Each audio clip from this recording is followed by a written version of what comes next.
Hello friends, coffee பொடி பிரியர்களுக்கு சூப்பரான ஒரு ஹெல்த்தியாக ஒரு காஃபி பொடி எப்படி செய்யலான்றதை பார்க்கலாங்க.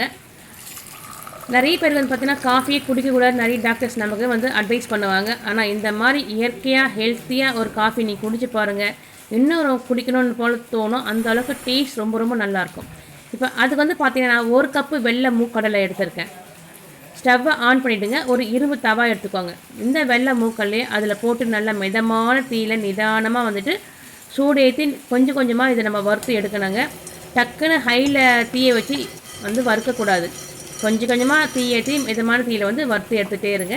நமக்கு வறுக்க வந்து பார்த்திங்கன்னா இந்த வெள்ளை மூக்கடையில் கொஞ்சம் கலர் வந்து மாறிக்கிட்டே வருங்க. பாருங்கள் ஃப்ரெண்ட்ஸ், எந்த அளவுக்கு கலர் வந்து மாறி வந்திருக்குன்னு. இப்போது நல்ல ஒரு பொன்னிறமாக வறுத்து வந்திருக்கு பாருங்கள். இப்போ ஸ்டவ்வை ஆஃப் பண்ணிவிட்டு ஒரு பிளேட்டில் மாற்றி வச்சுக்கிட்டு நல்லா ஆற விட்டுடுங்க. ஒரு அரை மணி நேரம் ஆறினா கூட போதுங்க. அதாவது இந்த சூடு வந்து இருக்கக்கூடாது, அவ்வளோதான். அந்த அளவுக்கு ஆற விட்டுடுங்க.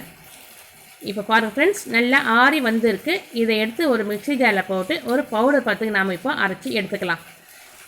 நம்ம ஃபஸ்ட் டைம் அரைச்சி எடுத்திங்கன்னா அந்தளவுக்கு வந்து பவுடர் வராது, கொஞ்சம் குறைன்னு தான் இருக்கும். ஆனால் மறுபடியும் கொஞ்சம் நேரம் ஆற விட்டுட்டு மறுபடியும் அரைச்சிங்கன்னா நம்மளுக்கு ஃபில்டர் காஃபி போட்டு எடுத்தால் எந்த அளவுக்கு இருக்குமோ அந்த மாதிரி இந்த காஃபி பொடி இருக்கும் பாருங்கள். ஃப்ரெண்ட்ஸ், அதே மாதிரி இருக்குது பாருங்கள். மறுபடியும் நான் எடுத்து உங்களுக்கு காட்டுறேன் பாருங்கள். இப்போ மறுபடியும் நம்ம அரைச்சி கொண்டு வந்துடலாம். பாருங்கள், ஃபில்டர் காஃபி அதே மாதிரி இருக்குது பாருங்கள். எடுத்து கையில் பார்த்தாலே தெரிஞ்சிடும். அவ்வளோ சூப்பராக மழுன்னு இருக்குது பாருங்கள். இது வந்து நல்லா ஒரு உடம்புக்கு ஹெல்த்தியும் கூட. காஃபி பொடி வாங்கி சாப்பிடாமல் இந்த மாதிரி வீட்லேயே இந்த வெள்ளை முக்கலை வச்சு நீங்கள் அரைச்சி காஃபி குடிச்சு பாருங்கள். டேஸ்ட் ரொம்ப நல்லாயிருக்கும், உடம்பும் நல்லா ஆரோக்கியமாக இருக்குங்க. இப்போ ரெடி ஆகிடுச்சு பார்த்தீங்களா. இதுக்கு நான் வந்து ஒரு பாத்திரத்தில் 1 கப்பு பால் எடுத்திருக்கேன். நல்லா பால் கொச்சதுக்கப்புறமா 2 ஸ்பூன் காஃபி பொடி சேர்த்துருக்கேன். சேர்த்துட்டு நல்லா ஒரு கலந்து விட்டுருங்க. நல்லா கலந்து விட்டுட்டு நல்லா கொதிக்க விடுங்க. பாருங்கள் ஃப்ரெண்ட்ஸ், நம்ம ஃபில்டர் காஃபி போட்டால் எந்த அளவுக்கு கலர் மாறுமோ அதே கலரில் வந்து நல்லா கொச்சி வந்துட்டுருக்கு பாருங்கள்.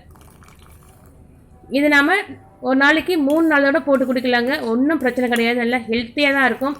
நம்ம சாதாரண டைமில் காஃபி குடிக்கணும்னா காலையில் ஒரு டைம், சாயந்தரம் ஒரு டைம் எடுப்போம். பயந்துட்டு ஒரு டைம் சாப்பிடாமலே இருப்போம். ஆனால் இந்த காஃபி பொடி வந்து பாருங்கள், நீங்கள் ஒரு நாளைக்கு 5 தடவை கூட சாப்பிட்லாம். அவ்வளோ ஒரு ஹெல்த்து, உடம்புக்கு ரொம்ப ரொம்ப ஆரோக்கியமாக இருக்கும். இப்போ இதுக்கு வந்து நான் வந்து 1 ஸ்பூன் வந்து சர்க்கரை சேர்த்துருக்கேன். உங்களுக்கு சர்க்கரை பிடிக்கல, நீங்கள் நாட்டு சர்க்கரை சேர்த்துக்கோங்க. சேர்த்து நல்லா கொதிக்க விட்டுருங்க. நல்லா கொதிச்சு பாருங்கள். இதை எடுத்து இப்போது ஒரு டம்ளரில் வந்து ஒரு வடி வச்சு வடிகட்டி எடுத்துக்கலாம். அவ்வளோதான் பாருங்கள், சூப்பராக இருக்குது பாருங்கள். நீங்கள் இதை வந்து நீங்கள் ஃபில்டர் போட்டு குடிக்கணும்னா அந்த ஃபில்டரை பாத்திரம் இருக்கு இல்லையா, அந்த மாதிரி அதில் இப்போ சுடு தண்ணி ஊற்றிட்டு ஒரு 5-6 ஸ்பூன் இந்த காஃபி பொடியை போட்டு ஃபில்டர் போட்டு வச்சிட்டிங்கன்னா நைட் போட்டிட்டிங்கன்னா காலைல வந்து உங்களுக்கு ஃபில்டர் காஃபி ரெடி ஆகிடும். அதை அப்படியே பாலில் மிக்ஸ் பண்ணி குடிக்கலாங்க. அதுவும் ரொம்ப சூப்பராக இருக்கும்.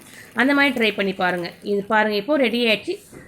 இதை எடுத்து குடிச்சு பாருங்கள், அவ்வளோ சூப்பராக இருக்கும். பாருங்கள் ஃப்ரெண்ட்ஸ், இந்த வீடியோ உங்களுக்கு பிடிச்சிருந்தால் மறக்காமல் லைக் பண்ணுங்கள்.